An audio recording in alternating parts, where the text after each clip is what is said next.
이 강의는 2026년 봄 이일영 장로님께서 워싱턴 한인교회 제자 아카데미에서 주권에 속한 하나님의 법과 세상의 법이라는 주제로 8번에 걸쳐 진행하신 강의 중 5번째 것입니다. 오늘 할 내용과 그다음에 다음 주에 할 내용이 그게 연결돼 있거든요. 그래서 지금까지는 이제 하나하나 들으셔도 이렇게 문제가 없었는데 다음 주 들으실 거 이번 주에 안 들으시면 다음 주 들으실 게 조금 이해가 힘드실 거예요. 그래서 어, 그래서 오늘 제가 설명드리는 것 중에 이렇게 완전히 설명 안 드리고 설명하다 중간에 끊을 거예요. 왜냐하면 다음 주에 그걸 연결해서 또 설명을 해야 되기 때문에. 그게 이제 첫 번째 제가 말씀드리고 싶은 거고 두 번째 말씀드리고 싶은 것은 우리가 특히 이제 이번 주하고 앞으로 끝날 때까지 이렇게 다루게 되는 그 내용들은 한 인간의 그 신앙 생활을 생각할 때, 한 인간을 생각할 때 어린아이가 성장할 때 처음에 부모하고의 그 관계와 그다음에 장성한 나이가 됐을 때 그 부모하고의 그 관계가 차원이 달라지잖아요. 그러니까 어렸을 때는 무조건 그냥 배고프고 막 울면은 저기 먹을 거 주고 뭐 이런 관계에서 이제 나중에는 인격과 인격대로 대하는 것처럼 그런 것처럼 인간의 그 역사를 통해서 하나님께서 인간과 하나님과의 그 관계도 그런 관계가 있는 게 원 다이멘션이라고 생각하시면 될 것 같고요. 그다음에 또 하나의 다이멘션은 뭐냐면 성장하면서도 아무리 나이가 많든 적든 간에 관계없이 부모와의 친밀감 뭐 그런 관계가 있잖아요. 근데 제가 이 말씀을 왜냐면 우리가 여기서 지금 다루는 것은 이 멀티 다이멘셔널한 아스펙트를 다 다루는 게 아니라 이 성장하는 그 과정에 있어서 우리가 성장했을 때 어떤 지점까지 이루어야 된다라는 그 관점만 다루는 거거든요. 그러니까 이것만 들었을 때 굉장히 그러니까 오해가 아니라 좀 이해가 안 되는 부분이 있을 수 있다라는 얘기예요. 왜 제가 이 말씀을 더 드냐면 오늘 성령의 영역에 대해서 얘기할 거거든요.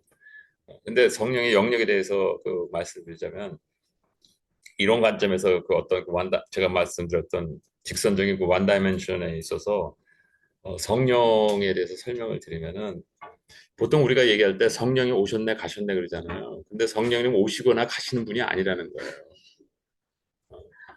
그게 왜냐면은 그거는 마치 뭐와 같은 거냐면 아기가 갓난 아기가 있을 때 자기 눈에 엄마가 안 보이면 엄마가 없다라고 생각하잖아요. 근데 엄마 항상 계신단 말이에요. 똑같은 개념이에요. 왜냐하면 성령님께서는 이게 물리적인 세상에 계시는 분이 아니거든요. 항상 계시는 분이에요. 그렇기 때문에 우리가 근데 그럼 왜 오셨네 가셨네 그런 얘기를 하냐면 성령의 영역에 대해서 잘 이해를 못하기 때문에 이 성령의 영역과 the domain of the spirit 그 domain of the spirit이 뭐냐면 the kingdom of God이거든요. 그래서 예수님께서 오셨을 때 그 하나님의 나라에 대해서 설명할 때 지난번에도 말씀드린 것지만 항상 비유로만 말씀하셨어요. 왜냐면 한 번 그걸 설명하려고 하면 아무도 이해하지 못했거든요. 그래서 뭐라고 말씀하시냐면 내가 이 세상의 문제, 세상의 일도 너희들한테 설명할 때 이렇게 이해를 못하는데 하늘의 문제를 어떻게 설명하겠냐. 이게 바로 하나님의 나라라는 개념이에요. 그래서 그게 왜 이렇게 힘들었냐면 그게 그 영적인 도메인에 대한 이슈거든요. 그렇기 때문에 우리가 성경은 쉽게 이해해야 된다, 모든 사람이 다 알아야 된다라고 얘기를 하는데 그랬으면 좋겠는데 사실상은 그게 영적인 세상하고 이 땅의 그 세상하고의 그 관계성을 얘기하는 거라서 우리가 처음 신앙생활할 때는 쉽게 이해하는 것이 당연히 필요한 거고 우리가 힘든 과정을 겪을 때는 당연히 성령님과의 그 친밀한 관계가 필요한 거고 그런 거지만 궁극적으로 인생을 놓고 봤을 때는 하나의 성장 과정을 볼 때는 조금 더 깊이 이해를 해야 된다는 거죠.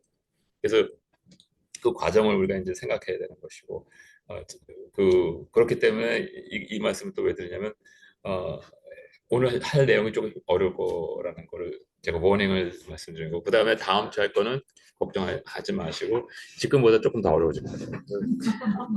그래서 이제 근데 그 다음에는 이제 너무 쉬워가지고 여러분들이 지루해 하실 거예요. 그래서 오늘은 모세의 법에서 생명의 성령의 법으로의 전환에 대해서 한번 생각해 봅시다. 자, 제가 말씀드린 대로 이제 그 타임 프레임이 바뀌었잖아요. 좀 작죠, 그치가. 근데 이거 작은데 사실 이게 모자라가지고 더 여기까지 오는데 잘라가지고 원쳐놓고 그랬어요.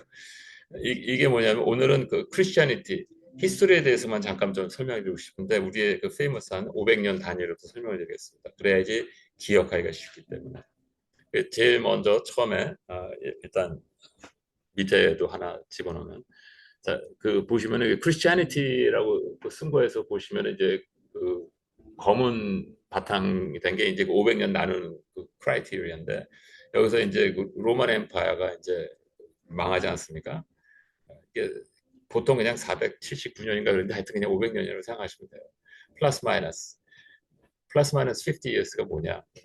물론 제 인생은 그 안에 들어갔지만 그래서 그 Fall of Roman Empire가 첫 번째 500년이고 그 다음에 두 번째 500년은 이 오토독스와 이제 그 캐톨릭이 이제 그 분열되는 그레이트 스키즘이 이제 그 1000년이고 그 다음에 1500년은 여러분 아시겠지만 정확하게 하면 1600년이지만 하여튼 레포메이션이 이제 형성되는 것이고 그 다음에 2000년에는 어떤 일이 벌어집니까? 이 2000년대 플러스 마이너스 또 100년 하면 제가 태어나는 거죠.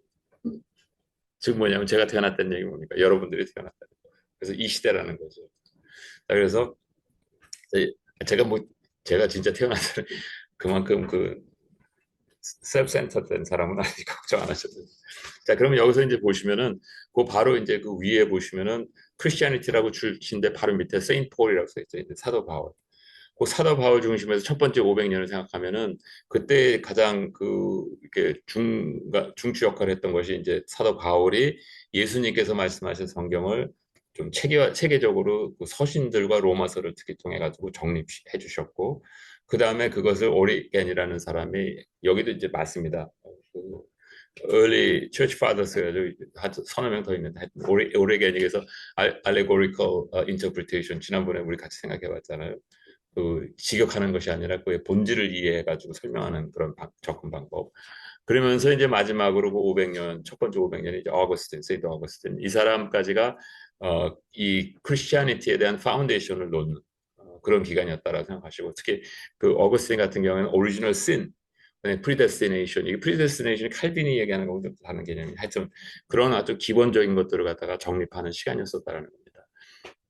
그리고 이 기간은 또 뭐였냐면 이 복음이 무엇인지 그 본질을 설명하고 그다음에 그 헤레스가 굉장히 많았거든요. 상상을 해보세요. 얼마나 많은 이단들이 그때 생겼겠어요. 그래서 그 이단들을 갖다가 경계하고 쳐내고 이러는데 엄청 에너지를 많이 쓰는 기간이었었어요.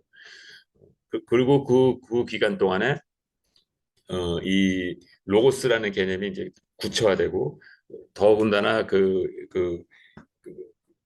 카운슬을 통해 가지고 이제 카운슬 오브 나이시아 지난번에 말씀드린 카운슬 오브 나이시아, 카운슬 오브 칼키돈 이런 것들을 통해 가지고 예수님의 인성과 신성이 정립되고 그 다음에 삼위일체라는 개념이 정립되는 굉장히 중요한 기간이었었습니다. 그래서 이 500년이 없었으면 우리가 지금 얘기하는 기독교의 그 정의를 내리는 게 굉장히 힘들었던 거죠. 사실 여러분들이 이거 전혀 없이도 정경만 가지고 계속 묵상하시면 똑같은 결론이 나옵니다. 이거는 제가 뭐 100% 말씀드릴 수가 있어요. 왜 그러냐면 이분들도 그렇게 한 거거든요. 그래서 우리도 그 순수한 마음으로 그걸 묵상하게 되면 똑같은 결론을 낼 수밖에 없다는 거죠. 그러면서 이제 이때 교회는 이 지난번에도 잠깐 이런 이제 질문이 나왔었는데 이 당시에 이제 그 교회의 그 성장은 굉장히 재밌습니다. 같은 로마 제국인데 첫 번째 300년 동안에는 엄청난 핍박이 있었다고 그랬지 않습니까? 같은 로마 제국에. 그럴 때 사실 정경이 형성됐습니다. 그 다음에 아이러니하죠. 그 다음에 200년 동안에는 인정이 되면서 그때 그 전까지는 퍼세큐션이었으면 그 다음서부터 기독교인 되는 건 프리빌리지가 부여됐거든요. 그러다 보니까 그때서부터 기독교가 부패하기 시작한 거예요. 그러니까 이것은 어떤 정권이 들어오는, 그러니까 하나님께서 이것에 대해서도 우리가 이제 좀 시간을 갖고 깊이 묵상하면 좋지만 하여튼 오늘은 그 정도로 얘기하고, 어, 그러면서 이제 거기까지 그래서 하여튼 기초가 쌓였다, 기반이 놓였다 이렇게 생각하시면 되고, 그 다음에 이제 그, 저기 5세기 후반에 그 주어맨 킹덤 프랑스라는 그 민족이 지금의 그 독일 민족입니다. 독일 민족 그다음에 프랑스 민족과 좀 같이 섞여 있는 거기서 이제 그 로마 제국을 함락시키면서 그 제도가 일어나면서 사실 함락시키면서 어떻게 했냐면 이 로마 제국은 무너졌는데 그 파파시 그 이 기독교의 그 교황이 있지 않습니까? 그 교황의 그 시스템 자체는 오히려 자신들이 그 뭐라 그러죠? 그 레지티머시 때문에 이용을 합니다. 기독교 그러니까 우리가 그 과거의 그 역사를 봐도 항상 종교를 통해 가지고 왕들의 그 권한에 대해서 레지티머스를 갖다가 다뤘던 것처럼 똑같은 현상이 벌어집니다. 근데 차이는 뭐냐면 이때는 이제 그 기독교가 그 역할을 한 거죠. 그래서 이때 이제 어떻게 되냐면은 이 교회는 그 당시에 이제 하이라키가 굉장히 이제 체계적으로 형성이 되기 시작하고 이때 이제 나온 굉장히 구체화된 것들이 뭐냐면 지난번에 말씀드렸지만 무슨 레이티하고 그 프리스트후드 이게 구분시키고 뭐 이제 다 이때 생긴 거거든요. 굉장히 정확하게. 그러면서 이 처음에 500년에서부터 이 제가 1000년이 아니라 1500년까지 이 창크를 갖다가 뭐라냐면 medieval theology라고 보통 얘기합니다. 소위 말하는 게 암흑 시대라고 이렇게 얘기를 하죠. 근데 실질적으로 이렇게 암흑하지는 않았습니다. 발전이 없었던 것뿐이지. 근데 여기서 근데 이제 되기 시작하면서 이때 이제 났던 게 뭐냐면 교회는 하이라키가 생각하면서 이제 신학이 발전되기 시작하는데 이때 발달됐던 신학은 뭐냐면 네오 플라토니즘입니다. 이제 플라토니즘은 우리가 기억하시겠지만 그 어떤 그 본질이라는 것과 그다음에 그 본질의 표현이라는 그 개념 영의 세계와 육의 세계 구분해서 생각한다고 그랬지 않습니까? 그래서 이 당시의 신학은 뭐냐면 무조건 그 하나님께서 영감으로 주시는 그것이 가장 중요한 그런 시기였었습니다. 그런데다가 이 정경 자체도 처치 어서리티에서 꽉 쥐고 있었기 때문에 그 누구도 그것에 대해서 그 어서리티에 대해서 챌린지 할 수가 없었어요. 그렇겠죠. 왜냐하면 그 챌린지 할 수 있는 유일한 어떤 그것이 소스를 알아야 되고 그다음에 그 소스를 분석할 수 있는 리즌을 갖다가 apply 해야 되는데 둘 다 뺏어버린 거예요. 그러니까 그래서 이제 암흑시대라고 이렇게 얘기할 수 있고. 근데 이제 그것을 갖다가 이용한 것이 이제 그 봉건주의 사상, 봉건주의 때문에 이제 더 그것이 가능했었는데 봉건주의라는 결국 그 뭐냐면 이 저먼 킹덤이 한 800년 AD, 그러니까 CE 800년 전에 정도에 이제 이 봉건주의 사회로 이게 흩어지기 시작하거든요. 국가들이. 그때까지는 이 킹덤이라는 것이 이제 분해돼 가지고 다 지역별로 여러분들 지금 독일 뭐 프랑스 그런 데 가면 곳곳에 이렇게 성들이 있지 않습니까? 근데 사실 그게 그 당시에 다 조그만 그 스테이트들이었었거든요. 그래서 거기서 이제 각자 다르었죠. 그러니까 이 스테이트들이 이렇게 연합해가지고 어떨 때는 이제 이 교황청하고 싸우기도 하고 교황청이 힘을 빌리고 엄청난 폴리틱스가 일어납니다. 하여튼 그러면서 그때 이제 시올로지가 신학은 클래리피케이션 정리 조금 더 세분화하기 시작하면서 네오 플라토니즘에 의해서 이제 그것이 어, 그 뭐죠 그 파운데이션을 이제 놓게 되는 것이죠. 그러면서 이제 1000년이 넘고 시작해서 그 12세기, 13세기 그때 이제 그 토마스 아퀴나스라는 뭐 여러분 잘 아시겠지만 이때 뭐가 시작되냐면 이제 스콜라스틱 티올로지 해가지고 학문적인 신앙 그래서 이때 그 학문적 신앙이라는 것이 결국 뭐냐면 우리가 과거에 여러분 그 제가 조금 전에 말씀드렸던 것처럼 지난 500년 동안에는 뭐가 그 주도권을 잡고 있었냐면은 네오 플라토니즘이라고 그러지 않습니까? 근데 이제서부터는 뭐냐면 아리스토텔의 사상이 지배를 하기 시작하는 거예요. 그래서 아리스토텔은 잘 아시는 것처럼 이 그 어떤 그 predetermined 된 그런 그 사상보다는 굉장히 observant, empirical하게 팩트에 베이스한 reasoning에 근거한 어떤 접근법이라고 말씀드렸지 않습니까? 그렇기 때문에 재미있는 것은 그 헬라 때그 신구약 중간 시대에 묵시 시대 때 발전됐던 그 헬라 사상들이 그러니까 소크라테스, 플레이토, 그다음에 아리스토텔 있지 않습니까? 이게 차례차례 500년씩 지금 전개되기 시작합니다. 그러면서 이제 시작하는 게 여기 시작하는 게 이제 이 아리스토텔 그 접근 방법에서 그거에 근거해서 이제 아쿠에이나스가 이제 나타나는 것이고 아쿠에이나스가 나타나는데 두 가지를 갖다 강조해서 하나는 뭐냐면 natural theology입니다. 그 natural theology는 뭐냐면 쉽게 얘기하면 사람의 이성으로서 우리가 하나님의 존재를 알 수 있게끔 하나님께서 이 세상을 창조하셨다. 그러니까 이 세상에 이 natural 자연을 보면서 하나님의 존재를 우리는 설명할 수 있다. 굉장히 그 이성을 갖다 굉장히 강조한 거죠. 그러면서 또 동시에 뭐라 그랬냐면 그러나 하나님을 알 수 있는 것은 특별 계시로밖에 불가능하다. 그러니까 결국 무슨 얘기를 한 겁니까? 사도 바울의 로마서를 얘기하는 거죠, 결국. 근데 그거를 갖다가 이제 우리가 극단적으로 해가지고 싫어하는 사람도 있고, 근데 하여튼 그러면서 이때까지 그 네오플라토니즘에 소크라테스, 아퀴나스가 들어오면서 이성이라는 그런 것들이 이제 굉장히 중요한 위치를 차지하게 됩니다. 그러면서 이성과 신앙이 공존할 수 있다. 지금 들으면 굉장히 황당한 얘기 아닙니까? 당연히 공존할 수 있는데 이때까지만 해도 그러면 안 된다라고 이제 생각을 했던 거죠. 누군가가 이성적으로 생각하면 너는 신앙이 없어 이제 이렇게 얘기하는 그 시대, 뭐 오늘날 현대에도 이제 산골 같은 데 가면 그런 데가 좀 있긴 있죠. 근데 하여튼 이제 그런 것이 바뀌기 시작하는 거였었습니다.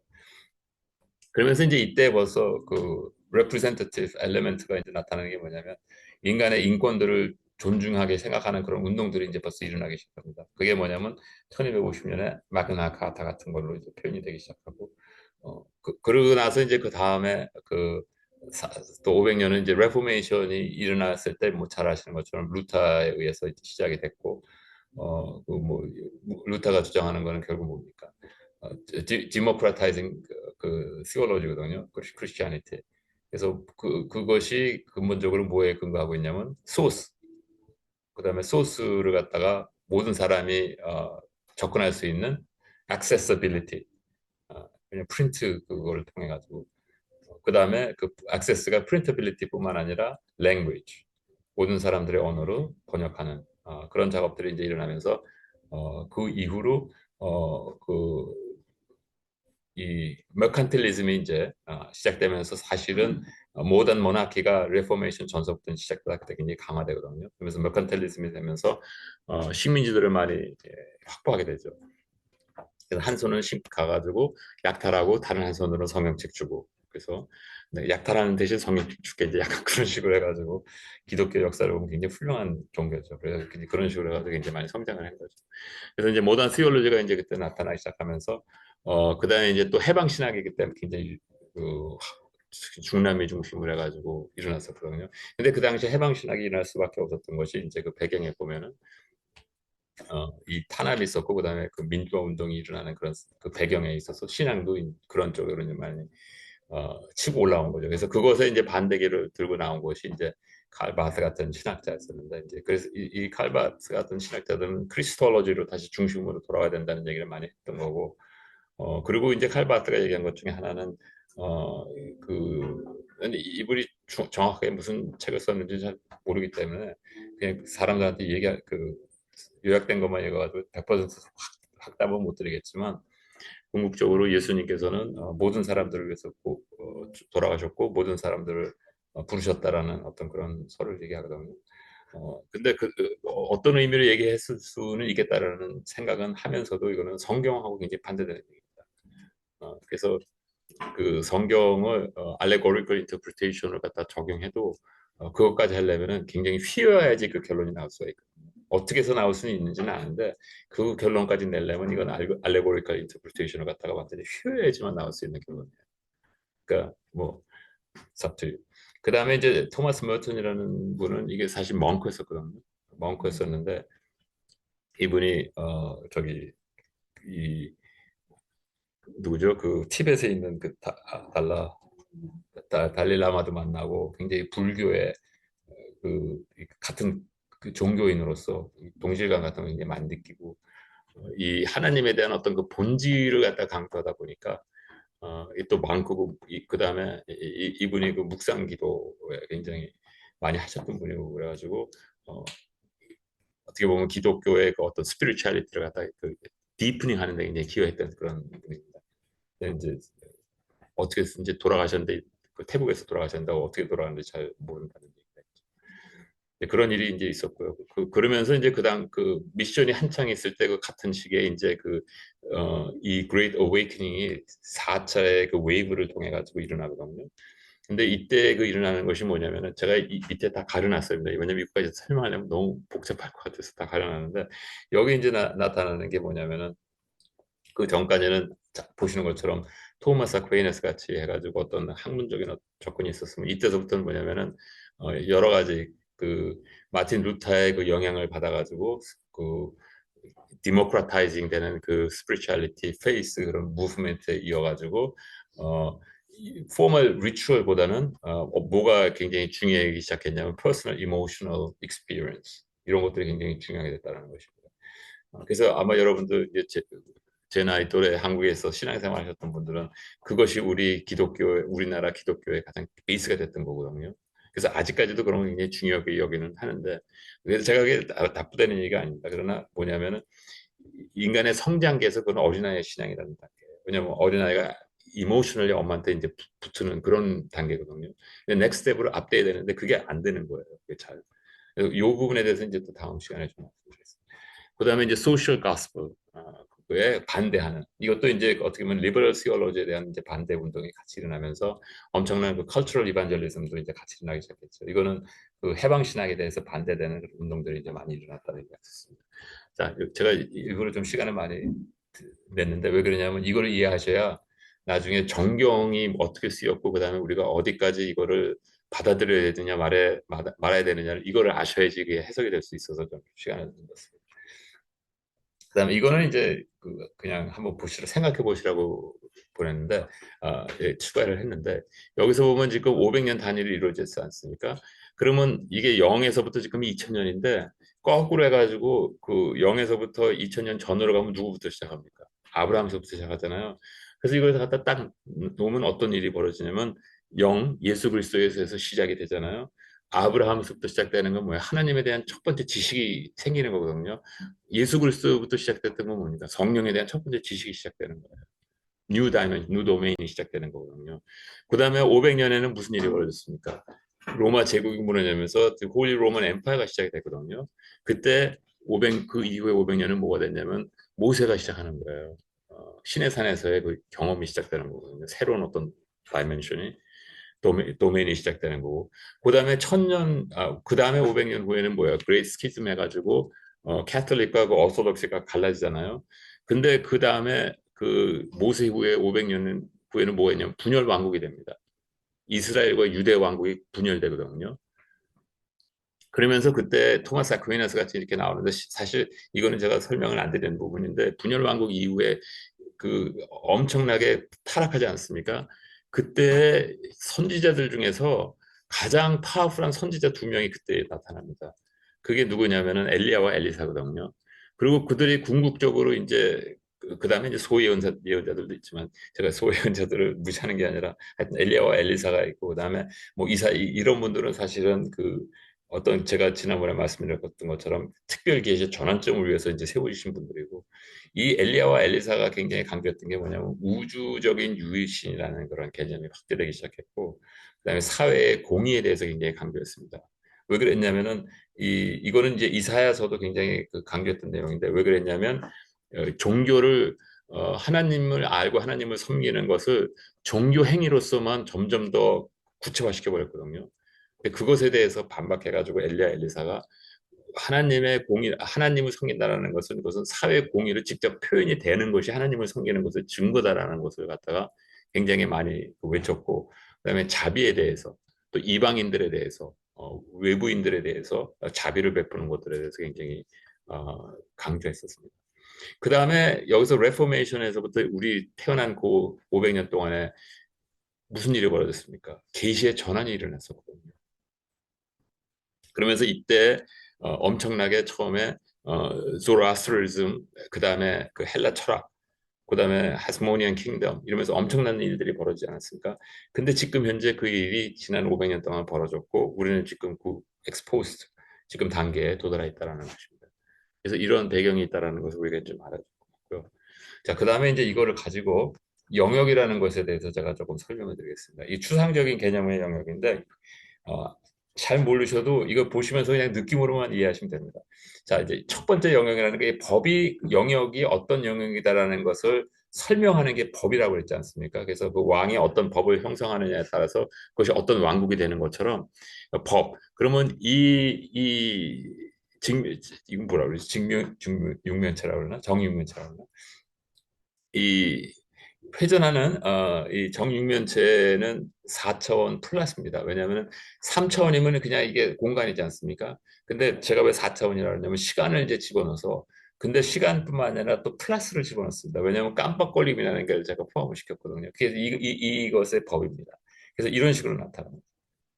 시간이 있어서 움직이지 않습니까? 그리고 깜빡거려야 되기 때문에 이것이 이 왕국의 도메인의 법칙을 제가 위에 적어놓은 겁니다. 무슨 개념인지 아시겠죠?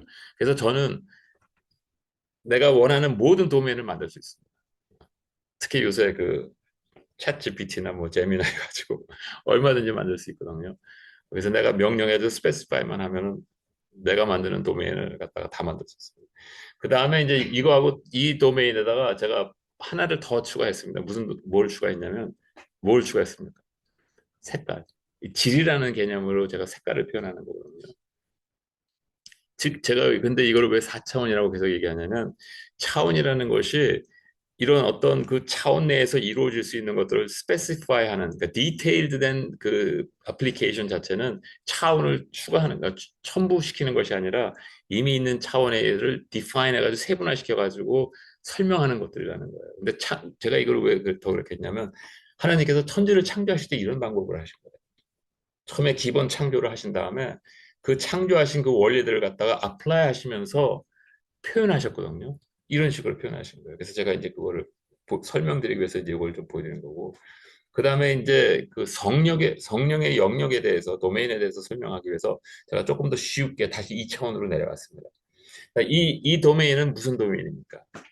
굴절된 1차원들의 선들로 구성되어 있는 게 이 나라의 법이에요. 그래서 제가 만든 도메인입니다. 그래서 여기 여러분들이 속하시려면 어떻게 하셔야 돼요? 일단 1차원으로 콜랩스 된 다음에 휘어지셔야지만 들어갈 수 있는 나라예요. 아시겠죠? 그 다음에 이제 여러분들 이미 보여드렸던 이거 회전하는 원 이거는 3차원입니다. 왜? 공간 자체는 2차원으로 표현되지만 회전하는 건 뭐예요? 시간이잖아요. 시간이 어떤 방향성이 있어서 사실은 3 플러스가 돼야 되는데 하여튼 그래서 3차원이라는 것인데 자 그렇다면은 여기서 2차원이 물리적 세상이라고 생각하시고 3차원 플러스가 영적 세상이라고 한번 생각해 보세요. 그럼 이제 이걸 보세요. 어떻게 됩니까? 그 교착 부분이 어떻게 됩니까? 교착 부분의 일부는 이것을 흉내내는 쪽이 생기고 여기서 일부는 저쪽을 흉내내는 교착 지점이 생기죠. 이게 겹치는 영역에서 교집합이라고도 얘기합니다. 수학에서는, 통계학에서는. 자, 근데 제가 이거를 왜 보여드리냐면 지금 성령의 활동하시는 그 영역이 요 교집합입니다. 물리적 세상과 영적 세상에. 이제 아시겠죠? 대충 이미 프레임이. 오케이. 그러면 이제 지금서부터는 성령이 오셨네, 성령이 가셨네, 이제 그런 얘기 안 하셔도 된다는 얘기. 왜냐면 여기에 계시는데 뭐 어디로 오시고 생각이 상상이 되시겠죠. 자, 그러면 이제 물리적 영역, 그다음에 물질과 독립적 자아의식, 생명이 겹치는 영역이 성령의 영역이고, 그다음에 마음의 영역이라는 것이 일단 마음의 영역이라는 것이 있고 그다음 마음의 영역과 물리적 영역이 겹치는 것이 이제 그 겹치는 영역이라고 이제 한번 생각해 봅시다. 조금 자세히 설명. 자 그러면은 물리적 영역을 설명드리기 위해서 이 물리적인 세상이 지금 현재 어떻게 형성되어 있는지를 갖다가 잠깐 우리가 좀 생각을 해봐야 되거든요. 그래서 이거는 뭐 여러분들이 그 물리학 그 고등학교 때는 물리학이라고 안 그러고 뭐라 그러지? 과학이라고 그러나 그냥 그때도 물리학 물리. 그래서 여기서 보면 우주의 구성을 보면 이제 그 가장 composition of the universe 가장 큰 것이 지금 현재 암흑 에너지가 있고 그다음에 암흑 물질이 있고 그다음에 일반 물질이 있는데 우리가 지금 현재 감지할 수 있는 것은 이 일반 물질밖에 안 되는데 이 일반 물질은 5%가 안 된다고 합니다. 그러면 여러분들 어떤 생각이 드냐면 그러면 도대체 우리가 지금 인지할 수 있는 물질이 5%밖에 안 되면 나머지 95%는 뭐냐? 그거 저거 어떻게 계산하냐? 이런 생각할 수 있잖아요. 근데 이제 그거는 계산하는 방법이 그 어떻게 계산을 해야 되냐면 이제 여러분 혹시 그 산수 공부하실 때 유클리디언 스페이스라는 거에 대해서 들어보신 적 있습니까? 유클리디언 스페이스. 그게 초등학교를 좋은 데 나와야지 그걸 배울 수 있는 거예요. 저같이 초등학교 6군데 다닌 사람은 그 초등학교 때 못 배웠어요. 그래서 나중에 배운 건데 이 유클리디언 스페이스라는 것은 무엇이냐면 삼각형의 그 각도의 합이 항상 180도라는 180도 맞나? 360도 맞지 180도죠.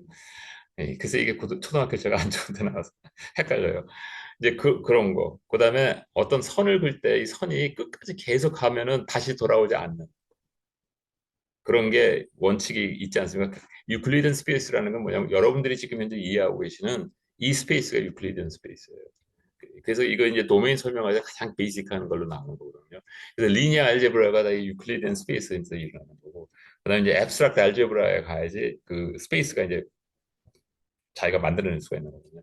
근데 지금 현재 유니버스가 플랫하다라는 것의 개념이 뭐냐면 유클리든 스페이스하고 일치한다라는 개념으로 했을 때 이것이 지금 현재 유지될 수 있는 그러니까 저쪽에 별이 있고 뭐 다 있는데 이것이 다 유지될 수 있으려면 그거를 거꾸로 계산해 보면은 이 실질적으로 그 이것이 플랫하다라는 그 계산이 나오는데 그 플랫하기 위해서는 그러면은 이것을 이 플랫하게 유클리디안 스페이스로 유지하려면 얼마만큼의 에너지와 마스가 필요해야 되는지를 계산해낼 수가 있는데 역으로 그 계산해낸 것과 지금 현재 아이덴티파이 된 것과 비교해 보면은 95%가 없는 거예요. 그래서 그 얘기를 하는 거거든요. 어. 그래서 만약에 그 이 플랫하지 않다라는 개념, 이 플랫이라는 게 평지라는 개념이 아니에요. 그 유클리디안 스페이스가 유지된다라는 게 개념이거든요. 그래서 이제 그런 개념이고 하여튼 제가 이제 말씀이 왜 드냐면, 이렇게 우리가 살고 있는 이 단순한 물질 세계도 런 개념 이해하는 게 힘든데, 하물며 이런 물질 세계를 구성하고 있는 영의 세계를 우리가 이해를 해야지 하나님, 예수님께서 말씀하신 걸 이해하는데, 무조건 쉽게 설명해 달라 그러면 그게 어떻게 가능하겠냐 이거예요. 자, 다음에 이제 보시면은, 그 다음에 우리가 알고 있는 그 5%도 안 되는 물질 있지 않습니까? 그거는 이 17개의 기본 입자로 증명되는데, 그래서 그 제가 알기로는 과학자들이 가장 좋아하는 게 이 분야입니다. 왜냐하면 가장 확실하게 알 수 있기 때문에.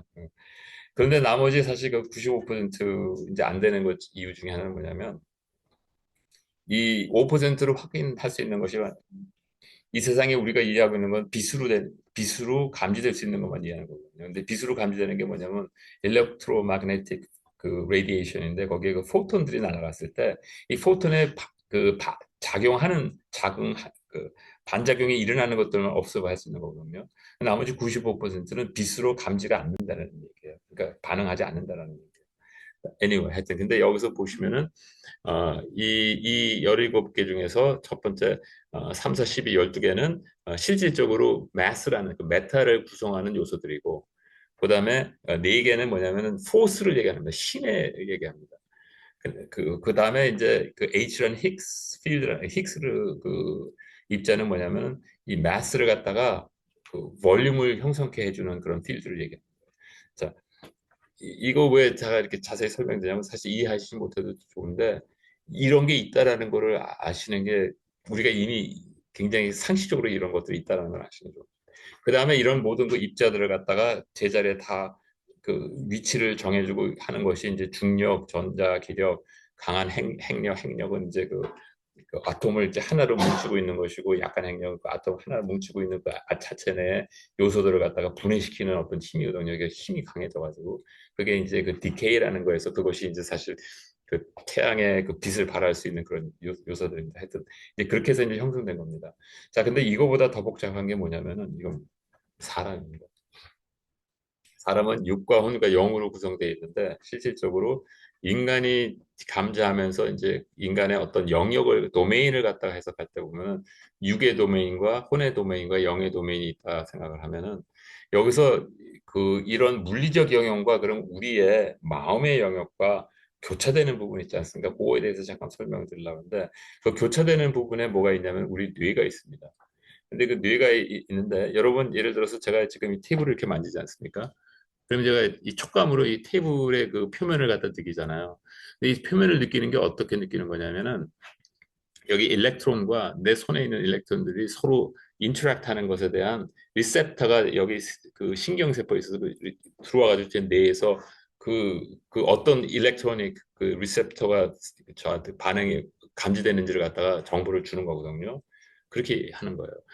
거기까지 이제 좋고 이제 그다음에 촉각 다 똑같습니다. 다 다른 종류의 인터랙션이 일어나는 것뿐이지 다 똑같이 이제 내 뇌로 오는 것이고 그다음에 그거보다 조금 더 복잡한 건 뭐냐면 아름다움을 인지하는 겁니다.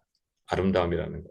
그러니까 어떤 것을 봤을 때 우리 기억에 과거에 무슨 경험에 의해서 이제 뇌에 이제 쌓여있던 것들이 나타나가지고 무슨 뜻이냐면은 이제 그 신경이 이제 올라와가지고 제 뇌에 이 어떤 한 부분에 이제 모이게 되면 그 부분에 있을 때 들어온 그 뉴런들의 인터랙션 때문에 그 경험과 비슷했던 경험이 있었던 그 different 파트에 있는 뇌의 인포메이션을 가져오고 그다음에 그때 있었던 어떤 좋았던 안 좋았던 기억들 그다음에 그때 있었던 sensory experience 이런 것들이 다 종합돼 가지고 상황을 파악해 가지고 이 앞에서 그 코텍스에서 그럼 어떻게 지금 반응해야 되는지에 대해서 이제 결론이 나는 거 아닙니까?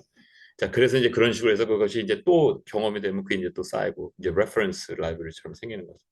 근데 그게 중요한 게 아니라 그런 프로세스가 다 있는데 그것까지는 다 설명할 수가 있는데 설명 안 되는 게 뭐냐면 뭐를 봤을 때 아름답다라는 개념이 있지 않습니까? 그게 도대체 뭐냐 이거예요. 어떻게 그 뉴런 가지고 아름답다라는 개념을 갖다 설명할 수 있냐 이거죠. 그다음에 예를 들어서 지금 뭐 파란색, 노란색, 빨간색으로 제가 아까 색칠하지 않습니까? 그 꺼졌다 폈다는 거. 여러분들이 보시는 파란색과 제가 보는 파란색과 똑같다라는 확신을 가질 수 있으세요? 못 같잖아요. 이게 사실은 일렉트로마그네틱 레디에이션 자체가 이 반사되는 그 굴절 때문에 형성되는 건 다 아시잖아요. 근데 그게 반사돼서 내 안에 이 눈에 그 포톤이 들어왔을 때 리셉터에 반응해가지고 뇌로 들어가는데 내 뇌에서 느끼는 그 파란색이라는 것이 여러분들에서 지금 느끼는 그 파란색과 똑같다라는 보장이 하나도 없거든요. 전혀 우리는 알 수가 없는 거예요. 그런데도 더 그런 게 뭐냐면은 장미꽃을 딱 보면 그냥 꽃이잖아요. 그냥 어떤 물체잖아요. 근데 왜 그게 아름답게 느껴지는 거예요? 이 설명할 수 없다는 거예요. 근데 그게 왜 그러냐면은 이제 거기에 대해서 이제 많은 설이 나오는데 우리 신앙인의 입장에서는 성경 중심으로 해서 봤을 때는 왜 그러냐면 우리의 마음의 영역이 있고 물질의 영역이 있는데 이 마음의 영역과 이 물질의 영역의 중간에 있는 게 뇌거든요. 그래서 뇌에서 일어나는 그 모든 액티비티 자체가 이 마음에서 일어나는 그 액티비티에 시메트리가 일어난다는 거예요. 그래서 여기서 근데 중요한 건 뭐냐면 시메트리가 일어나는데 여기서 컨셔스네스 의식이라는 개념 있잖아요. 의식이라는 개념은 근데 이 마음의 세계에 있지 않고 물질 세계하고 인터랙티브한 그런 상태에 있을 때 거기서 컨셔스네스가 있습니다. 이게 굉장히 중요한 개념이에요. 이것은 성경적인 이제 그 개념이죠. 그럼 성경에 구체적으로 어디에 이게 써 있느냐? 제가 그걸 갖다가 50년 동안 여기저기서 계속 추적해가지고 이제 지금 말씀드린 거거든요. 그걸 갖다 다 일일이 설명하려면 아마 여기서 한 1년 동안 같이 앉아서 저하고 같이 생활하셔야 될 거예요. 그걸 갖다 지금 말씀을 드리는 거고, 그래서 그 인터랙티브 할 때 이 마음의 세계와 육신의 세계에 있어서 내 마음에서 느끼는 것이 여기서 연결이 됐을 때 여기서 피드백 자체가 오면서 그 피드백 자체가 컨시스너스가 생기는 거다라고 생각하시면 됩니다.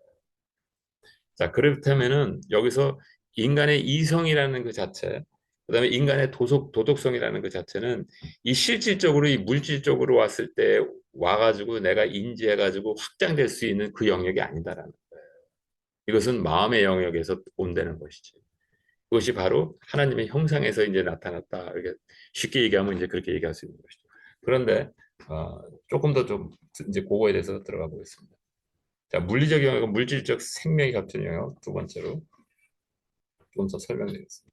자, 아까 제가 뇌라는 그 말씀을 드렸지 않습니까? 그래서 혼과 육이 결합한 것이 이 세상에 지금 현재 우리가 표현되는 것이고 여기서 마음이라는 그것은 영과 혼의 그 결합된 것도 마음이라는 개념이 있거든요. 그래서 영과 혼의 그 표현되는 마음이라는 개념은 일반적으로 얘기하는 성경에서 얘기할 때 보통 영 그걸 얘기하면 그 영이라는 그때 얘기하는 그 영이라는 개념은 뭐냐면 마음에 있어서 가장 깊은 곳, 나의 그 자아의 뿌리가 있는 곳 그렇게 얘기할 수 있고 그것이 바로 영의 본산이다라고 얘기할 수 있는 것입니다.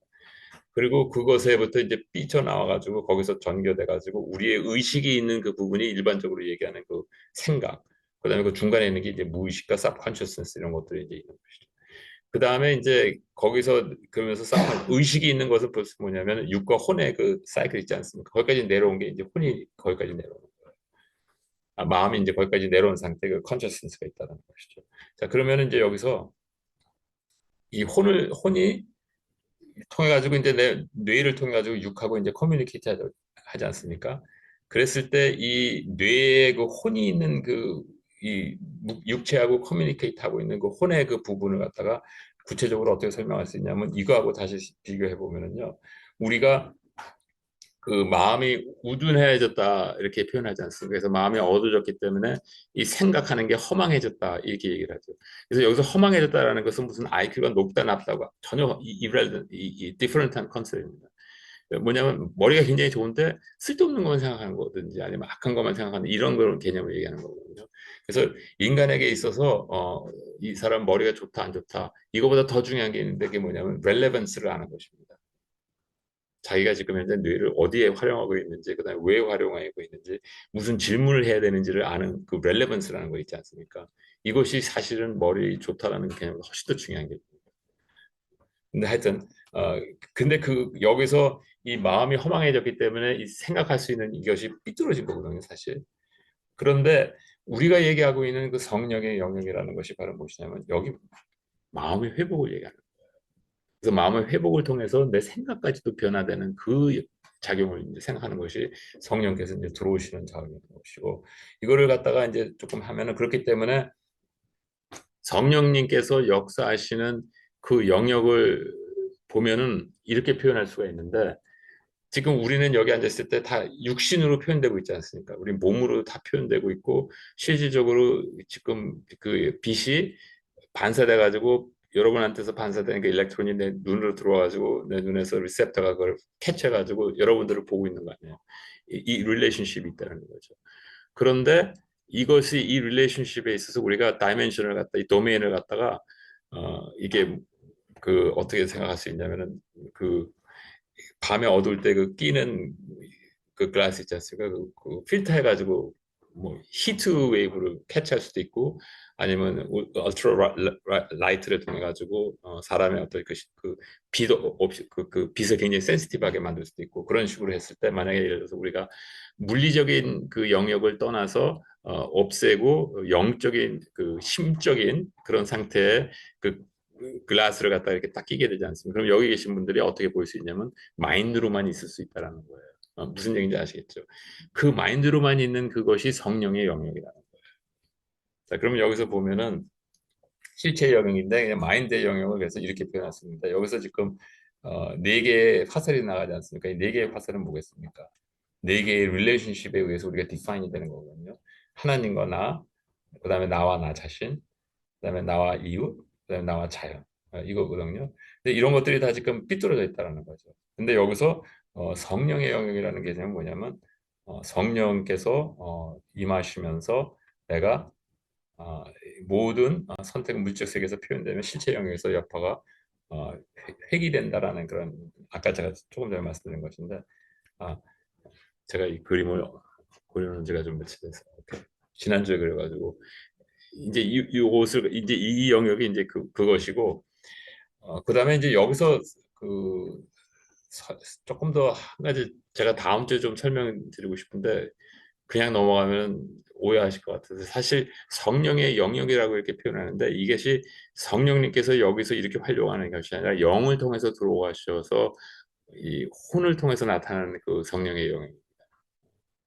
근데 anyway 그래서 제가 혼동스러울 것 같아서 일부러 그 말씀은 안 드는데 일단은 이 성령님의 영역이 이 우리의 그 마음의 상태 거기라고 생각하시면 되고 그러면은 여기 이거는 제가 왜 써드렸냐면은 실질적으로 이것을 제가 항상 하는 게 뭐냐면은 어떤 성경의 그 개념 같은 것들을 이해했을 때 그것이 세상의 학문과 그것이 뭐 생물학이 됐든 뉴로사이언스가 됐든 피직스가 됐든 수학이 됐든 간에 관계없이 제가 제가 이해했던 그런 그 원칙들이 이 세상의 자연계의 어떤 학문을 통해서든지 존재하는지를 항상 확인하는 작업을 하거든요. 근데 실질적으로 그 작업 가운데 굉장히 쉽게 발견할 수 있는 것이 뭐냐면 최근에 있는 어떤 그 힉스 필드 그다음에 퀀텀 필드 시오리 같은 것들을 보면은 이거 굉장히 똑같습니다. 제가 뭐 설명 그래서 그냥 관심 있는 분들은 그냥 본인이 이걸 이거는 실질적으로 제가 요약해 놓은 건데 그 요약해가지고 챗GPT한테 한국말로 번역해달라 그랬더니 this is a very good summary 뭐 그렇게 얘기했습니다. 근데 하여튼 anyway, 그러니까 그 제가 이 작업을 이 말씀을 왜 드리냐면은 신앙은 종교는 우리가 만든 판타지 랜드가 아니라는 거예요. 이거는 현실에 굉장히 deeply rooted된 실체라는 것이죠. 그래서 하나님을 믿고 우리가 신앙생활하는 그 자체도 여러분들이 밥 먹는 것보다도 더 확실한 어떤 그 리얼리티 안에서 생활하는 것이 신앙생활이라는 거예요. 그래서 이런 것들을 갖다가 항상 여러분 스스로가 그 redefine 하시고 confirm 하시고 이런 것들이 굉장히 중요하다는 것이죠. 그래서 만약에 제가 사실 깨달은 것들 가운데 설명 안 하는 것들이 있는 건데 그걸 왜 그러냐면 제가 이런 걸 아직 그 매치를 못 시켰기 때문에 설명 못 드리는 것들이 있거든요. 왜냐하면 제가 그거를 매치시키기 전까지는 확인할 수도 없어요. 어떤 그 스피릿 제가 성경을 통해서 이해한 거지만 그것이 실질적으로 적용이 되는지 잘 모르는 거예요. 자, 그래서 여기서 이제 몇 가지를 성령의 영역에 대해서 설명드리면은 실체의 영역은 실체라는 것은 뭐냐면 리얼리티라는 거고요. 실체의 영역은 여기서 얘기하는 그 마음의 영역이죠. 왜냐하면 마음이 실체거든요. existential domain 이렇게 얘기합니다. 실체의 영역은 사람의 마음의 의식의 뿌리가 있는 곳으로 영적 영역과 겹치는 부분이다. 그래서 영적 이제가 더 설명 이렇게 해놨죠. 그다음에 그러나 의식은 물리적 영역과 겹치는 곳에만 표현된다. 이 여기에서 의식이 이제 표현된다는 것이고 이 부분은 인간 실체를 포함한 모든 피조물이 창조의 원리와 일치하는 상태를 지배하는 법의 영역이다. 그래서 이것이 바로 무엇이냐면 창조 질서 내에 창조 질서는 뭡니까? 이 토탈리티거든요. 스피리추얼 리얼리티하고 물리적 리얼리티 다 모든 것이 총체적으로 있는 것이 창조의 원리이기 때문에 그 창조의 원리에 물질적인 세계를 조금 트랜센드 했던 한 그 부분을 갖다가 얘기하는 거기 때문에 우리가 물리적 세상에 갇혀 있는 것보다 조금 더 디그리스 오브 프리덤이 많아서 창조의 원리를 이해할 수 있는 영역이다. 근데 그것이 바로 자연법이다라는 거예요. 그래서 자연법은 여기 속한 것이라는 것이고 이 자연법 안에 있는 같은 도메인의 레벨에 있어서 성령께서 우리와 인터랙트 하신다는 거예요.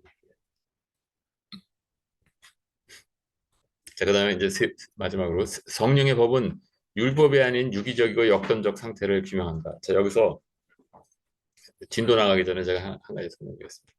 아까 그 영역에 대해서 제가 말씀드릴 때 그 그림을 그렸고 그다음에 움직이는 거를 하지 않았습니까? 그런데 굉장히 중요한 것은 무엇이냐면 성령의 법은 모세의 율법하고 가장 근본적으로 다른 게 뭐냐면 모세의 율법은 정적인 것이라면 즉 뭐냐면 선을 그어놓고 이 직사각형 안에 있어야 된다가 모세의 율법이라면은 성령의 법은 본질적으로 완전히 차원이 다른 것이 성령의 법입니다. 뭐냐면 성령의 법은 뭐냐면 움직이는 겁니다. 그냥 어떤 선이 있는 게 아니라 너는 이렇게 계속 움직이면 된다. 근데 내가 원해서 하는 게 아니라 내가 너 움직이도록 도와주겠다. 이 영역이 성령의 법입니다. 여러분이 생각하는 혹시 생각했던 그 성령의 법 안에서 내가 이렇게 하면은 죄를 짓는 거야. 이런 개념 있지 않습니까? 그거는 성령의 법이 아니에요. 그건 성령의 법에 속하지 않고 율법에 속하는 겁니다. 그것이 모세 율법이에요. 성령의 법은 이렇게 하면은 너 범죄한다 이런 개념이 없어요. 그것을 우리가 어떻게 할 수 있습니까? 아까 토마스 아퀴나스가 얘기했던 자연법과 일치하면서 그걸 가장 정확하게 묘사한 데가 어디예요? 성경에서 정경에서 로마서 7장과 8장입니다. 그래서 유기적이고 역동적 상태. 그럼 예수님께서 너 이렇게 하지 말라 이렇게 얘기한 건 그러면 뭐냐? 예수님께서 이렇게 하지 말라고 그런 것은 잘못한 사람들을 지적해 주시고 깨우치게 하시기 위해서 말씀하신 것이지 그것을 어기면 너는 죽는다라는 개념이 아니다라는 거예요.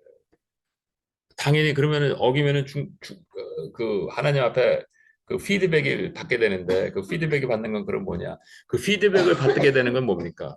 그건 어디에 속한 겁니까? 자연법에 속하는 거예요. 성령의 법에 속하는 게 아니라 모세 율법에 속하는 것도 아니에요. 그래서 자연법을 알고 그 자연법 위에 성령의 법을 더했다라는 게 굉장히 중요한 개념이에요. 예를 들어서 누가 그 이 세상에서 나쁜 짓을 했다. 근데 여러분이 손해봤다. 그러면 여러분이 용서해 준다고 해결이 됩니까? 안 되잖아요. 이 자연법에 의해서 처벌을 받아야 되는 거거든요. 그래서 여러분이 누구를 용서해줬다 그래서 그 처벌을 받는 게 없어지는 게 아니에요. 만약에 여러분이 누구를 용서해줬다 그래서 그 처벌하는 게 없어지면은 이 세상은 존재할 수가 없습니다.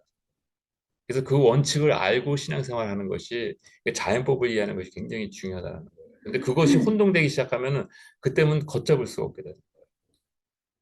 여기서 보면은 그 생명의 성령의 법은 그렇기 때문에 어떤 유기적이고 역동적 상태가 유지되냐면 생명의 성령의 법의 가장 핵심에는 뭐가 있냐면 성령의 의지에 나의 의지를 의탁하여 성령의 영역에 거하게 하신다라는 것이 그것이 이것이 성령의 법입니다. 다시 한번 성령의 의지에 그러니까 성령께서 의지적으로 뭔가를 이루시잖아요. 왜냐하면 지금은 하나님의 섭리가 다스리는 시기가 아니라 우리는 그걸 물론 하나님이 다 다스리시지만 조금 더 구체적으로 얘기하면 우리는 지금 어느 시기에 있냐면 성령께서 다스리시는 성령 시대에 우리가 살고 있어요. 그래서 성령님께서 지금 운행하시면서 모든 일을 이루고 계시는 거거든요. 그 이루고 계시는 그 성령의 의지에 나의 의지를 종속시키는 거예요. 그래서 종속시키면서 거기 종속시킨 상태에서 계속 유지되는 것이 성령의 법 그 자체예요. 무슨 얘기인지 아시겠죠? 그 무슨 선이 있고 뭐 범하고 아니 그게 아니라 이 행동 자체가 성령의 법이라는 거예요. 그다음에 성령의 의지는 특별 계시의 틀을 벗어나지 않고 표현되고 있다. 이게 굉장히 중요한 얘기입니다. 그렇다면은 성령의 의지에 나의 의지가 그 종속됐고 그랬을 때 그러면 내가 이것이 진짜 종속되고 표현되고 있는지를 확인할 수 있는 유일한 길이 뭡니까? 특별 계시를 아는 거예요. 특별 계시를 모르면은 여러분이 확인할 수 있는 방법이 없습니다. 여러분들이 어떤 뭐 예를 들자면 귀신 들린 사람하고 같이 이렇게 얘기할 때 귀신 들린 사람이 성경 굉장히 잘 알거든요. 굉장히 잘하는데 끝부분에 가서 약간 이상하게 표현해요. 항상. 설명하고 해석하고 그럴 때 조금 끝에 가서 대화를 하다가 그걸 알게 되는 것이지 그냥 막 잘 모르더라. 그런데 우리가 신앙생활 할 때도 내가 진정으로 성령에 의해서 지금 성령의 법 안에 내가 거하고 있는지 아닌지는 그 사람의 삶을 통해서 알게 되는데 그냥 일반적으로 그 사람의 그 사람이 뭐 우리가 보고 있을 때 뭐 어떤 표현을 하고 무슨 행동을 하고 뭐를 기여하고 이것이 중요한 게 아니라 그 사람을 24시간 옆에서 같이 살고 있는 사람이 봤을 때 진정으로 이 특별 계시를 통해서 표현된 말씀하신 인간이 진정한 하나님의 제자가 됐을 때 어떤 삶으로 표현될 수밖에 없다라는 것이 입증되는 사람이 실질적으로 성령의 법 안에 살고 거하고 있는 사람이라는 거예요. 두 번째로 성령님의 역할은 무엇이냐면 이것이 두 번째로 똑같이 중요합니다. 이게 뭐냐면 나의 마음의 변화를 이루시며 외형적 증거로 확인되는 것. 조금 전에 말씀드린 거죠. 나의 마음의 변화를 이루시며 그다음에 내 육체의 욕망을 견제하심으로 내 자유의지의 선택을 가능케 하시다라는 거예요. 이게 바로 뭐냐면 the enabling grace예요. 그래서 성령의 법 안에 있어서 우리가 내 마음의 내 의지를 성령의 의지에 종속시키는 것, 복종시키는 그 자체가 성령의 법 안에 있는 원칙 중에 하나고 그 원칙 중에 더 어떻게 보면 그걸 가능케 하는 것이 바로 뭐냐면 enabling grace라는 거예요. 그래서 그 enabling grace라는 건 뭐냐면 내가 내 의지 자체가 그게 복종시키게 되는 그 자체를 도와주시면서 그것이 그렇게 됐을 때 무슨 일이 벌어집니까? 내 안에 있는 죄성이 없어지는 게 아니잖아요. 그대로 있단 말이에요, 내 안에. 그렇기 때문에 우리가 모세율법을 그 순종할 수 없고 모세율법의 한계를 그 성경에서 얘기하는 거였거든요. 그래서 예수님께서 보셨던 것이고 그렇다면 이 enabling grace가 하는 일이 바로 무엇이냐면 내가 지금까지는 내가 자유의지가 있다라고 얘기를 하지만 실질적으로 자유의지가 없습니다. 왜냐? 뭐를 선택해서 내가 이걸 하겠다라고 했을 때 여러분이 마음적으로 대로 된 적이 있어요. 한 번도 없고 궁극적으로는 죄에 우리가 항상 지게 돼 있습니다. 그런데 이 enabling grace라는 것은 바로 무엇이냐면 우리가 선택할 수 있는 진정한 선택권을 우리에게 확보해 주시는 것이 enabling grace예요. 그러면 그것이 어떻게 돼야 되느냐? 지금까지는 성령의 법에 우리가 거하지 않으면은 무슨 죄를 범하지 않습니까? 그러면 그 죄를 범하게 되는데 그 죄를 범하기 전까지 선택을 해야 되는 그 과정 가운데 이 성령의 법 안에서 우리가 같이 지금 그 영역에 포함되어 있지 않으면은 내가 마음속으로 지식적으로 왜냐하면 깨달은 건 깨달은 거니까 그 지식적으로 아 이거 하면 안 돼 이렇게 생각했을 때 실질적으로 내가 이거 안 돼 그렇기 때문에 안 할래 그렇게 얘기해도 합니다. 왜냐하면 내 안에 죄성이 있기 때문에 그것을 극복할 수 있는 능력이 인간에게 없어요. 그런데 성령께서 하시는 건 뭐냐면 내가 이거 나쁜 거기 때문에 안 할래. 그래서 안 해. 딱 얘기했을 때 어디까지 성령님께서 도와주시냐면 진짜 내가 안 하기로 결정했으면 안 할 수 있는 데까지만 도와줍니다. 그 죄성이 나를 지배하려고 그러는 그것까지만 견제시켜 주셔가지고 내가 진정으로 선택할 수 있는 거기까지만 견제해 주십니다. 그 이상 안 해주세요. 우리가 처음 예수 그리스도를 믿을 때 성령으로 성령께서 내 안에서 처음으로 활성화하실 때 우리에게 한임은 피로로 충만해집니다. 그런데 그 자체를 평생 그렇게 살 거라고 생각하면 성령님께서 너는 그러면 when are you going to grow up? 한심하게 생각하신다는 얘기예요. 예를 들어서 30살이 됐는데도 엄마 나 저쪽 징그럽잖아요. 근데 그런 그러니까 비유를 얘기하자면 우리는 신앙생활을 해가지고 성장기에 들어가야 되는 단계에 가도 성령님 나를 충만하게 해주셔가지고 성령님의 뜻대로 내가 살 수 있게 해달라고 기도하고 그건 뭐냐면 감화 감동에 의해서 자기 힘 안 들어도 그냥 생활할 수 있게 해달라는 얘기거든요. 아니 그것처럼 무책임한 표현이 어디 있냐는 거예요. 그건 성령이 있는 얘기가 아니에요. 그러니까 여기서 얘기하는 건 뭐냐면 enabling grace라는 것은 성령께서 그렇기 때문에 예수님께서 38년 된 병자를 고치실 때도 어떻게 고쳤습니까? Do you want to be healed? 라고 물어봤거든요. 너 진짜 낫기를 원하느냐? 그랬을 때 무슨 얘기했습니까? 다른 얘기했거든요. 다른 얘기했어요. 예수님께서 우리에게 지금 현재 물어보시는 거 뭐냐면 너 진짜 성령의 법 안에 포함되고 싶으냐? 내가 그 성령의 도메인 안에 들어오고 싶으냐? 그랬을 때 만약에 yes, I want to 이렇게 만약에 여러분들이 고백하지 않습니까? 그 얘기는 뭐냐면 실질적으로 여러분들이 yes, I want to 그렇게 고백한다라는 그 자체는 진짜 여러분들이 원해야 된다는 거예요. 그것이 진짜 원하지 않고 그냥 네, 나 원합니다. 왜냐하면 나 잘 살고 그러니까 하나님 말씀대로 살고 싶습니다. 이렇게 표현만 하는데 실질적으로 결단해야 되는 어떤 그 순간에 왔을 때 싫은 거예요, 그게. 왜냐하면 그것이 뭐를 상징할 수 있는지 본능적으로 자기가 갖고 있는 지금 현재 상태하고 다를 수가 있거든요. 대부분의 경우. 그러니까 싫어하는 거예요. 그럼 변하지 않는 거예요. 그럼 항상 그 사람은 어떤 생활을 해야 됩니까? 항상 은혜 받는 것만 찾아다녀야 되는 거예요. 왜냐하면 그 은혜 받으면은 아, 좀 뭔가 낮았다라고 생각하는데 낮은 건 하나도 없습니다. 하나도 없습니다. 본질적으로 우리는 언제 성장하냐면 그 결정적인 그 순간순간마다 yes, I will obey you 하는 그 결단이 있을 때 그것이 누적되면서 일어나는 거거든요. 그리고 그 누적돼서 일어날 때는 어떤 단계로 그것이 성장되는 것이냐면 처음에 하나님 나 이거 진짜 범죄인 것을 하나님 싫어하시는 걸 내가 알기 때문에 하기 싫습니다라는 고백을 계속 하게 되면은 처음에 지잖아요. 근데 어느 단계 가다 보면은 안 하고 있는 거예요, 자기가. 그게 능력이거든요. 자, 그다음에 특별 계시의 의미를 이해시켜 주시며 지식을 확대해 주신다는 거예요. 그래서 이 특별 지시 자체의 지식이 우리한테서 점점 커집니다. 그러다가 보면 그건 뭐 뜻이에요?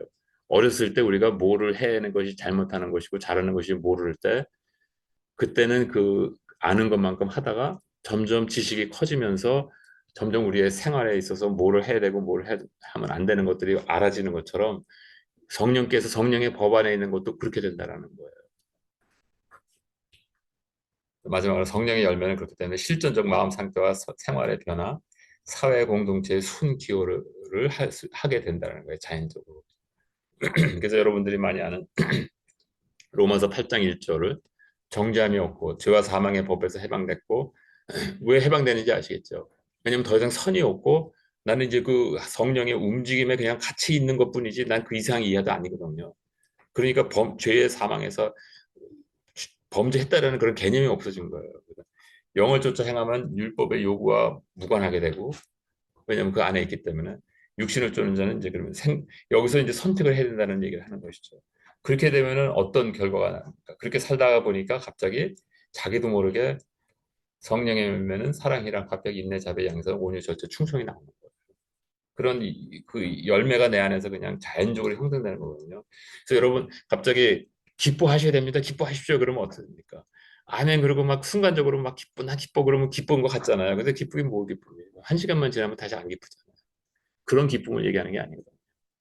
성령님과의 그 깊은 교제 가운데 오랜 그 묵상과 성령님과의 그 동행하는 그 삶의 매 순간순간들이 누적되고 누적되고 누적돼서 하나님과 나와 비밀이 있는 사람들만이 이런 열매가 생길 수 있는 거예요.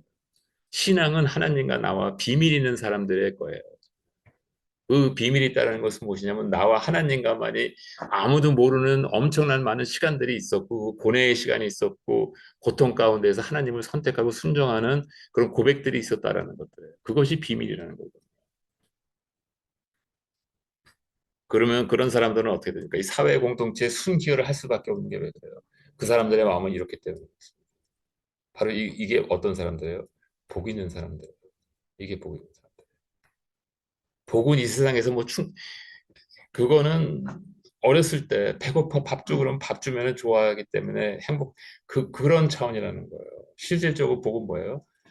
성령의 운행하신 가운데 하나님과 비밀이 있어서 내가 하나님께서 원래 원하셨던 그 인간으로 빚어져가는 그 상태 가운데 나도 모르는 사이에 이런 마음들을 소지하게 된 상태에 있는 사람이 복 있는 사람이다. 자, 이제 성령의 법의 법과 성령. 이거는 이미 다 설명됐기 때문에 성령의 영역이 그렇기 때문에 예수님의 말씀, 특별 계시가 다스리는 그곳이 성령의 영역이에요. 그래서 특별 계시를 하는 게 굉장히 중요합니다. 특별 계시는 뭐예요? 성령이에요. 성령의 영역이 바로 이것이라는 거예요. 그래서 여기서 아까 제가 보여드렸 성령의 영역이 되면 뭐가 변하냐면 먼저 하나님과 내가 변하고 하나님과 나의 관계가 회복되고 그 다음에 나와 내 관계가 회복되면서 이웃과 자연과의 관계가 회복되는 거예요. 이 순서가 되면 그렇기 때문에 하나님, 나, 옆에 같이 되는 거예요. 이것이 특별 계시가 점점 우리 안에 깨달아지면서 그래서 여러분들은 성령의 법에 여러분이 속해 있을 때 여러분의 삶이 얼마만큼 변하고 사회에 얼마만큼 기여하기는 뭐가 필요합니까? 여러분들이 알고 있는 특별 계시만큼 필요합니다. 그래서 보혜사 곧 아버지께서 내 이름으로 보내실 성령 그가 너에게 모든 것을 가르치시고 내가 너에게 말한 모든 것을 생각나게 하시리라. 그래서 의인은 믿음이 없이는 하나님을 기쁘시게 못하나니 하나님은 자기를 찾는 자에게 상 주시는 자이심을 믿어야 할지니라. 이 말이 왜 중요합니까? 성령의 감화 감동이라는 것은 항상 우리가 무슨 뭐를 마음에 느끼고 뭐 이래서 그게 아니라 내가 느끼든 안 느끼든 상관없이 하나님의 존재 실존에 대해서 인정하고 성령께서 지금 이 순간에도 나를 붙들고 있다는 것에 대한 확신을 가지고 내가 느끼든 안 느끼든 중요하지 않습니다. 그 믿음 가지고 기도하고 그 믿음 가지고 살아나갈 때 필요할 때마다 하나님께서 때에 따라서 비를 내려주시는 거예요. 그 은혜로 사는 것이거든요. 성령의 법은 led by the Holy Passion. 그래서 성령의 법은 그 안에 있는 사람들은 하나님의 전을 사모하는 열정이 나를 삼키나이다의 그 고백을 나오는데 여기서 얘기하는 그 전이라는 것은 여러분들의 종교적인 삶을 얘기하는 게 아니에요. 하나님에 대한 이 성령의 법 안에서 여러분이 하나님을 향하는 그 하나님에 대한 열정과 하나님을 향하는 그 순수한 사랑을 얘기하는 거예요. 그래서 나는 포도나무여 너희는 가지니 저가 내 안에 내가 저 안에 있으면 이 사람은 과실을 많이 맺나니 나를 떠나서는 너희가 아무것도 할 수 없습니다. 성령의 영역 안에 있으라는 너희가 내 안에 거하고 성령의 영 안에 거하고 내 말이 너희 안에 거하면 그 성령의 영역에 건다는 게 뭐예요? 특별 계시를 알고 있는 무엇이든지 원하는 대로 구하라 그리하면 이루리라. 여기서 얘기하는 무엇이든지는 뭐겠습니까? 내가 특별 계시 안에 거하면 내가 구하는 것이 무엇인지 구한다라는 그 무엇이 뭐겠습니까? 특별 계시에서 얘기하는 걸 거 아니에요. 근데 이것을 갖다가 어떻게 해석합니까? 하나님 이거 주세요, 저 주세요. 그리고 막 기도할 때 특별 계시가 전혀 irrelevant한 거를 기도하는데 여러분 무엇을 받기를 원하시는 거예요? 뭐 구체적으로 기도해야 된다고 그래가지고 또 뭐 구체적으로 please grow up, please grow up. 그다음에 너희가 과실을 많이 맺으면 내 아버지께서 영광을 받으실 것이요 너희가 내 제자가 되리니 내가 아버지의 계명을 지켜 그 사랑 안에 거하는 거죠. 예수님께서 어떻게 하셨어요? 아버지의 계명을 지킨 것처럼 그 사랑 안에 거하는 것. 같이 너희도 내 계명을 지키면 내 사랑 안에 거하라. 이 얘기는 뭐냐면 예수님께서 끝까지 하나님께 계속 여쭈시면서 생활하셨지 않습니까? 매일 밤마다 하나님과 혼자 계시는 시간을 가지셨지 않습니까? 예수님이신데도. 그러면서 그 하나님의 말씀 가운데 끝까지 거하시면서 십자가까지 가신 거라는 거예요. 그러면서 뭐라고 하셨습니까? 성령님께서 오시면은 내가 너희들에게 얘기한 모든 것을 기억나게 하시고 그 다음에 너희들에게 힘을 줘서 그걸 실천할 수 있도록 하신다. 깨닫게 이해시키신다는 얘기는 뭐냐면 우리 의지를 작동시키신다는 얘기거든요. 그런데 하물며 우리는 그 성령의 법 안에 있지 않으면서 무엇을 기도하느냐 이거예요. 무엇을 간구하느냐 이거죠. 그래서 이 부분은 제가 다음 주에 좀 설명드리기 때문에 그냥 오늘 그림으로만 보여드리고 그렇기 때문에 신앙의 틀이라는 것은 무엇이냐면 예수님의 말씀, 정경의 핵심에 있는 이 특별 계시가 있는 것이고 내 안에 계신 그 말씀은 지식으로서 나를 감싸야 되고 내 생각의 틀을 형성해야 되고 그다음에 그 말씀을 이해시키는 것은 성령께서 내 안에서 이해시켜 주시는데 단순하게 성령께서만 하시는 것이 아니라 내 생각에 거의 같이 1대1로 파트너십이 이루어져야지만 되는 거예요. 성령님께서 여러분들에게 뭔가를 깨우쳐 주시려고 그러실 때 여러분들이 레이지 해가지고 리스폰드 안 하면 깨우쳐 주시지 않습니다. 그래서 그 궁극적으로 네가 진정으로 원하느냐 할 때 그것이 말은 뭐예요? 내 안에 원함이 진정으로 있어야 된다. 근데 그 진정한 원함은 언제만 생길 수 있냐면 휴밀리티가 있을 때 생길 수 있어요. 휴밀리티는 모든 것을 내려놓고 더 이상 내려놓을 게 없었을 때 하나님 앞에 완전히 벌거벗고 서 있는 나의 모습이 휴밀리티예요. 그 모습이 없으면 성령의 법 안에 우리는 들어갈 수 없다는 거예요. 이것이 바로 성령의 영역이고 바로 이 성령의 영역이 The Kingdom of God이에요. 그래서 하나님의 나라에 들어가는 것은 외형적으로 나타나는 것이 아니에요. 하나님의 나라는 여기 있다 저기 있다 하는 그런 게 아니다라는 거예요. 마치겠습니다.